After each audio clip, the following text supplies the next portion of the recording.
Bonjour à tous, aujourd'hui on va voir quelles sont les similitudes entre un mémoire de master et une thèse de doctorat. Alors tout d'abord, il s'agit d'écrits universitaires qui comportent dans les deux cas une revue de littérature et une partie empirique. On n'échappe pas à ce type de structure qui est propre à la fois au mémoire de master et aux thèses de doctorat.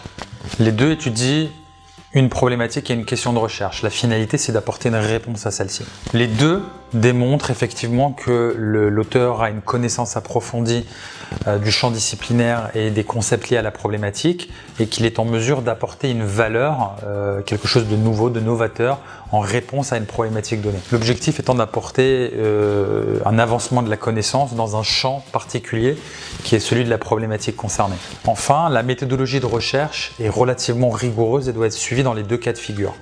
Donc, notamment la méthodologie liée à la partie empirique qui devra être définie et validée par le directeur de mémoire ou le directeur de thèse. A contrario, bien évidemment, ces deux ouvrages comportent des différences qui sont majeures, que ce soit par le niveau d'exigence, que ce soit par le niveau de rédaction qui est attendu, ou que ce soit également par le niveau d'approfondissement des données. Une thèse de doctorat va rarement compter moins de 250-300 pages, alors qu'un mémoire de master peut comporter tout à fait 40-50 pages.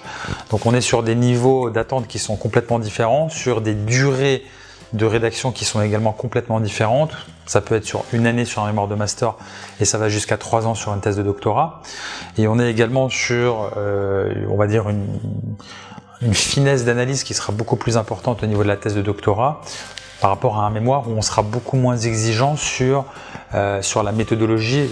Bon, je parle en termes de taille de l'échantillon, en termes d'approfondissement de l'analyse qui sera beaucoup plus restreint quant aux attentes du jury sur un mémoire de master. Voilà, j'espère que cette vidéo va vous aider à la fois à voir les similitudes entre ces deux ouvrages et également à cerner les principales différences qui peuvent exister.